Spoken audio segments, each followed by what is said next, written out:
বছর আগে মিজানুর রহমান আজহারী ভাই বক্তব্য দিয়েছিল যে আমার নবীজি রাখাল ছিল, গরু মেষ ভেড়া দুম্বা এগুলো ছাগল চড়াইতো, মেষ চড়াইতো, দুম্ব চড়াইতো। এটা হলো রাখাল বালক। আর রাখাল বালককে ইংরেজিতে বলে কাউ বয়। জনগণ কি বয়? তার মানে ইংল্যান্ডে যারা বাংলা ভাষা জানে না ওরা রসুলকে কি বলে? Cow boy. মানে উনি রাখাল ছিল প্রথম যুগে।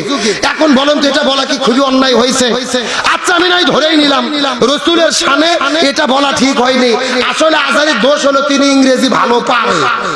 কথা কর না কেন? আমরা তো ইংরেজি বুঝি না, পারি না, বলবো কি? এখন আজহারী ভাই 5 বছর আগে কি বলেছে সেই কাউ বই নামক শব্দ বের করে কিছু কিছু মুফতি মুহাদ্দিস চুলকনি গ্রুপের হুজুরেরা হিংসুকেরা তার বিরুদ্ধে সমালোচনা করতেছে।